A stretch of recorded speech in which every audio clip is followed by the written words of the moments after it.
Autobiography of a Yogi, Chapter 26, The Science of Kriya Yoga. The science of Kriya Yoga, mentioned so often in these pages, became widely known in modern India through the instrumentality of Lahiri Mahasaya, my Guru's Guru. The Sanskrit root of Kriya is Kri, to do, to act and react. The same root is found in the word Karma, the natural principle of cause and effect. Kriya Yoga is thus union, yoga, with the infinite through a certain action or rite. A yogi who faithfully follows its technique is gradually freed from karma or the universal chain of causation. Because of certain ancient yogic injunctions, I cannot give a full explanation of Kriya Yoga in the pages of a book intended for the general public. The actual technique must be learned from a Kriyaban or Kriya Yogi. Here, a broad reference must suffice. Kriya Yoga is a simple psychophysiological method by which the human blood is decarbonized and recharged with oxygen. The atoms of this extra oxygen are transmuted into life current to regenerate the brain and spinal centers. By stopping the accumulation of venous blood, the yogi is able to lessen or prevent the decay of tissues. The advanced yogi transmutes his cells into pure energy. Elijah, Jesus, Kabir, and other prophets were past masters in the use of Kriya or a similar technique by which they caused their bodies to dematerialize at will. Kriya is an ancient science. Lahiri Mahasaya received it from his guru Babaji, who rediscovered and clarified the technique after it had been lost in the dark ages. The Kriya Yoga which I am giving to the world through you in this 19th century, Babaji told Lahiri Mahasaya, is a revival of the same science which Krishna gave millenniums ago to Arjuna, and which was later known to Patanjali and to Christ, Saint John, Saint Paul, and other disciples. Kriya Yoga is referred to by Krishna, India's greatest prophet, in a stanza of the Bhagavad Gita. Offering inhaling breath into the ongoing breath and offering the outgoing breath into the inhaling breath, the yogi neutralizes both these breaths. He thus releases the life force from the heart and brings it under his control. The interpretation is, the yogi arrests decay in the body by an addition of life force and arrests some mutations of growth in the body by apan, eliminating current. Thus neutralizing decay and growth, by quieting the heart, the yogi learns life control. Krishna also relates that it was he, in a former incarnation, who communicated the indestructible yoga to an ancient illuminato, Vivasvat, who gave it to Manu, the great legislator. He, in turn, instructed Ikshvaku, the father of India's Sola warrior dynasty. Passing thus from one to another, the royal yoga was guarded by the rishis until the coming of the materialistic ages. Then, due to priestly secrecy and man's indifference, the sacred knowledge gradually became inaccessible. Kriya Yoga is mentioned twice by the ancient sage Patanjali, foremost exponent of yoga, who wrote, Kriya Yoga consists of body discipline, mental control, and meditation on Om. Patanjali speaks of God as the actual cosmic sound of Om heard in meditation. Om is the creative word, the sound of the vibratory motor. Even the yoga beginner soon inwardly hears the wondrous sound of Om. Receiving this blissful spiritual encouragement, the devotee becomes assured that he is in actual touch with divine realms. Patanjali refers a second time to the life control or Kriya technique thus. Liberation can be accomplished by that pranayama which is attained by disjoining the course of inspiration and expiration. Saint Paul knew Kriya Yoga, or a technique very similar to it, by which he could switch life currents to and from the senses. He was therefore able to say, Verily, I protest by our rejoicing which I have in Christ, I die daily. By daily withdrawing his bodily life force, he united it by yoga union with the rejoicing of the Christ consciousness. In that felicitous state, he was consciously aware of being dead to the delusive sensory world of Maya. In the initial states of God contact, Sabhikalpa Samadhi, the devotee's consciousness merges with the cosmic spirit. His life force is withdrawn from the body, which appears dead or motionless and rigid. The yogi is fully aware of his bodily condition of suspended animation. as he progresses to higher spiritual states, Nirvikalpa Samadhi. However, he communes with God without bodily fixation and in his ordinary waking consciousness, even in the midst of exacting worldly duties. Kriya Yoga is an instrument through which human evolution can be quickened, Sri Yukteswar explained to his students. The ancient yogis discovered that the secret of cosmic consciousness is intimately linked with breath mastery. This is India's unique and deathless contribution to the world's treasury of knowledge. The life force, which is ordinarily absorbed in maintaining the heart pump, must be freed for high activities by a method of calming and stilling the ceaseless demands of the breath. The Kriya Yogi mentally directs his life energy to revolve upward and downward around the 6 spinal centers: medullary, cervical, dorsal, lumbar, sacral, and coccygeal plexus, which correspond to the 12 astral signs of the zodiac, the symbolic cosmic man. 1/2 minute of revolution of energy around the sensitive spinal cord of man effects subtle progress in his evolution. That half a minute of Kriya equals 1 year of natural spiritual unfoldment. The astral system of a human being, with 6, 12 by polarity, inner constellations, revolving around the sun of the omniscient spiritual eye, is interrelated with the physical sun and the 12 zodiacal signs. All men are thus affected by an inner and an outer universe. The ancient rishis discovered that man's earthly and heavenly environment in 12-year cycles push him forward on his natural path. The scriptures aver that man requires 1,000,000 years of normal, diseaseless evolution to perfect his human brain sufficiently to express cosmic consciousness. 1,000 Kriya practiced in 8 hours gives the yogi, in one day, the equivalent of 1,000 years of natural evolution. 365,000 years of evolution in 1 year. In 3 years, a Kriya Yogi can thus accomplish, by intelligent self-effort, the same result which nature brings to pass in 1,000,000 years. The Kriya shortcut, of course, can be taken only by deeply developed yogis. With the guidance of a guru, such yogis have carefully prepared their bodies and brains to receive the power created by intensive practice. The Kriya beginner employs his yogic exercise only 14 to 28 times, twice daily. A number of yogis achieve emancipation in 6 or 12 or 24 or 48 years. A yogi who dies before achieving full realization carries within the good karma of his past Kriya effort. In his new life, he is harmoniously propelled toward his infinite goal. The body of the average man is like a 50-watt lamp, which cannot accommodate the billion watts of power aroused by an excessive practice of Kriya. Through gradual and regular increase of the simple and foolproof methods of Kriya, man's body becomes astrally transformed day by day and is finally fitted to express the infinite potentials of cosmic energy, the first materially active expression of spirit.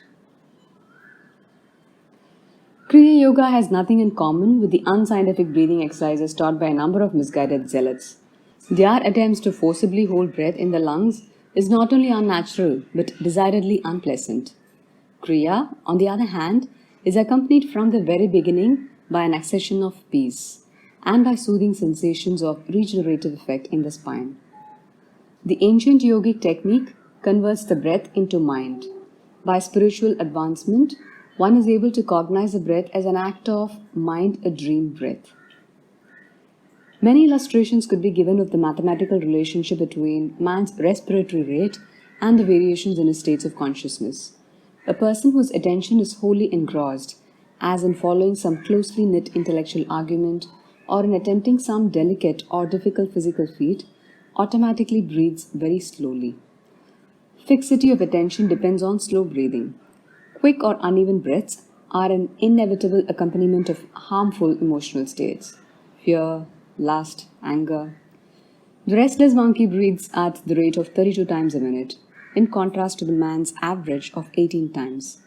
The elephant, tortoise, snake, and other animals noted for their longevity have a respiratory rate which is less than man's. The tortoise, for instance, who may attain the age of 300 years, breathes only 4 times per minute. The regenerating effects of sleep are due to man's temporary unawareness of body and breathing. The sleeping man becomes a yogi.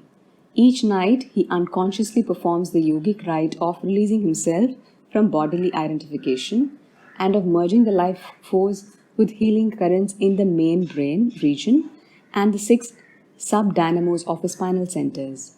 The sleeper thus dips unknowingly into the reservoir of cosmic energy which sustains all life.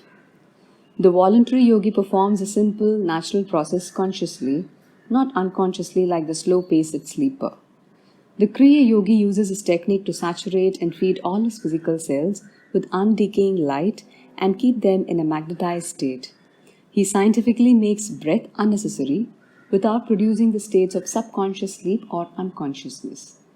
By Kriya, the outgoing life force is not wasted and abused in the senses, but constrained to reunite with subtler spinal energies.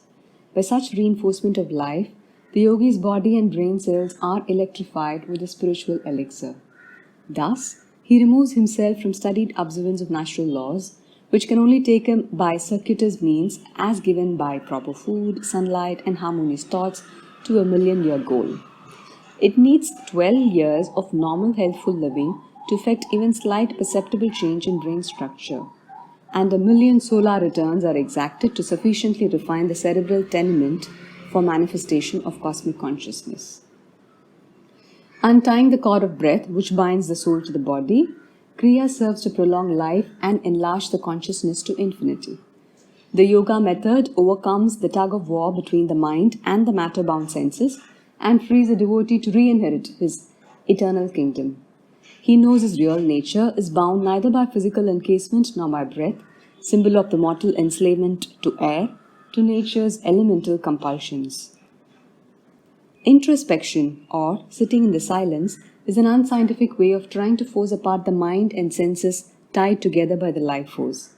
The contemplative mind, attempting its return to divinity, is constantly dragged back toward the senses by the life currents. Kriya, controlling the mind directly through the life force, is the easiest, most effective, and most scientific avenue of approach to the infinite. In contrast to the slow, uncertain, bullock cart theological path to God, Kriya may just be called the airplane route. The yogic science is based on an empirical consideration of all forms of concentration and meditation exercises. Yoga enables the devotee to switch off or on at will life current from the five sense telephones of sight, sound, smell, taste, and touch. Attaining this power of sense disconnection, the yogi finds it simple to unite his mind at will with divine realms or with the world of matter. No longer is he unwillingly brought back by the life force to the mundane sphere of rowdy sensations and restless thoughts. Master of his body and mind, the Kriya Yogi ultimately achieves victory over the last enemy, death. So shalt thou feed on death, that feeds on men. And death once dead, there's no more dying then. The life of an advanced Kriya Yogi is influenced not by effects of past actions, but solely by directions from the soul. The devotee thus avoids the slow, evolutionary monitors of egoistic actions, good and bad, of common life, cumbrous and snail-like to the eagle hearts. The superior method of soul living frees the yogi who, shorn of his ego prison, tastes the deep air of omnipresence. The thraldom of natural living is, in contrast, set in a pace humiliating. Conforming his life to the evolutionary order, a man can command no concessionary haste from nature, but, living without error against the laws of his physical and mental endowment, still requires about 1,000,000 years of incarnating masquerades to know final emancipation. The telescopic methods of yogis, disengaging themselves from physical and mental identifications in favor of soul individuality, thus commend themselves to those who eye with revolt 1,000,000 years.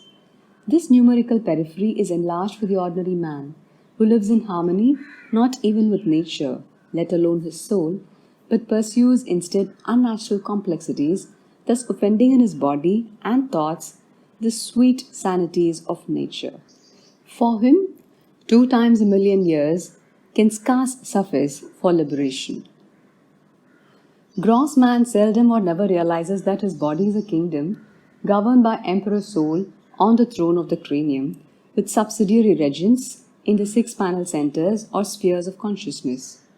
This theocracy extends over a throng of obedient subjects, 27,000 billion cells, endowed with a sure if automatic intelligence by which they perform all duties of bodily growths, transformations, and resolutions, and 50 million substratal thoughts, emotions, and variations of alternating phases in man's consciousness in an average life of 60 years.